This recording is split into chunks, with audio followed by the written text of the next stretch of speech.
Dalam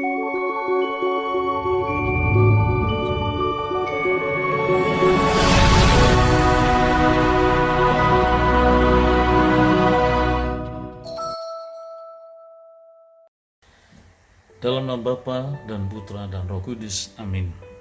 Saudari-saudara terkasih, hari ini Minggu Biasa yang ke-31. Injil yang kita renungkan dari Markus 12 ayat 28 sampai 34. Satu kata yang paling sering diungkapkan oleh manusia ialah kasih. Tetapi kata yang sama pula yang seringkali dihianati atau dilanggar oleh manusia. Kasih yang memampukan manusia untuk menjadi manusia. Kasih yang memampukan manusia menjadi manusia bagi orang lain. Terlebih halnya bagi kita umat beragama, agama sesungguhnya adalah untuk para pencinta. Hakikat atau inti dari suatu hidup beragama adalah kasih itu sendiri. Kelihatannya mudah, kelihatannya dapat dengan gampang kita terima.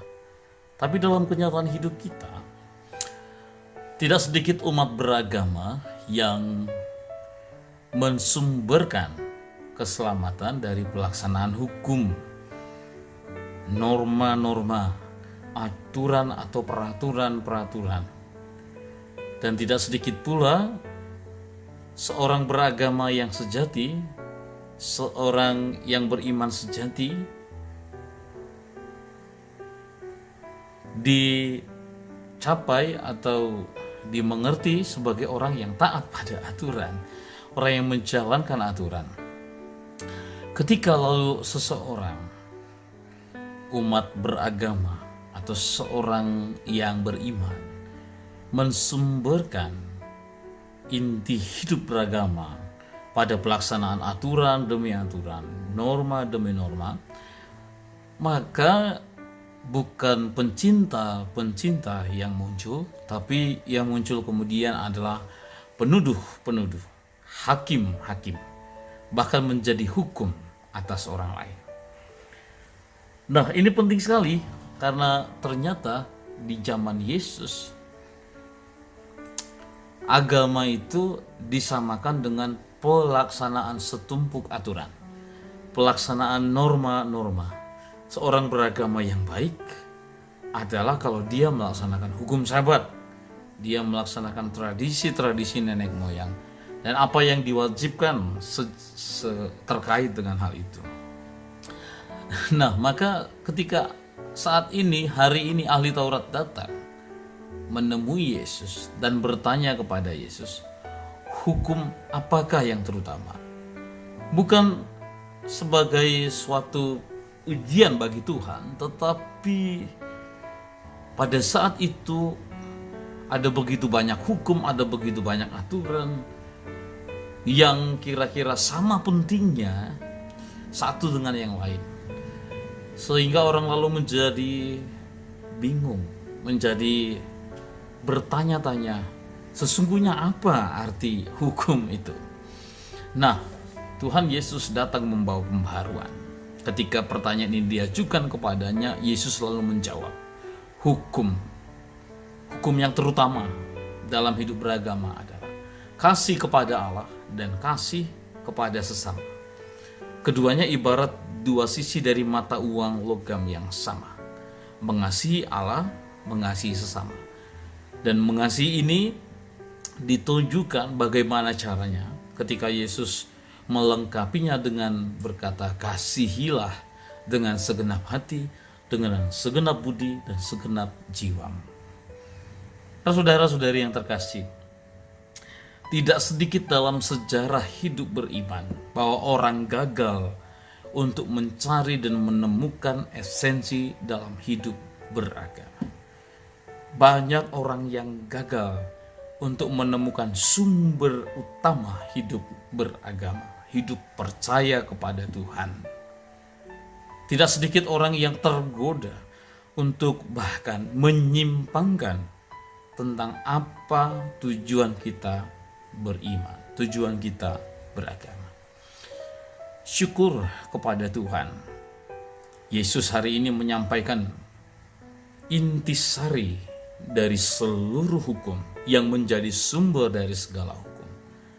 Kasih kepada Tuhan Allah dan kasih kepada sesama manusia. Dan Yesus bukan hanya menyampaikan hukum yang terutama itu, tetapi Yesus pun menunjukkan kepada siapapun, dan itu abadi, tentang apa arti mengasihi, apa arti mencintai. Kasih memang ada berbagai jenis, ya. Kasih, cinta eros, cinta filia, cinta storge, tetapi kasih yang Tuhan tunjukkan ialah kasih agape. Kasih agape itu sederhananya para saudara, Anda bisa lihat ketika Yesus tergantung di kayu salib. Kasih itu seperti itu, tuntas, penuh pengorbanan, tanpa syarat, setia sampai selama-lamanya, memberikan kebebasan. Nah, ini lalu menjadi patron bagi setiap orang beriman atau setiap pengikut Yesus tentang bagaimana kita harus mencinta. Sang cinta sendiri telah menunjukkan cinta yang sempurna, yang selama-lamanya akan berlaku abadi bagi siapapun. Puncak dari kasihnya itu ialah keselamatan manusia. Tetapi untuk mengasihi, kita harus yakin dan percaya bahwa dibutuhkan kurban. Sebagaimana Yesus mengorbankan hidupnya, mengorbankan dirinya. Ia terluka karena cinta. Ia sampai mati karena cinta. Jadi kasih itu kurban.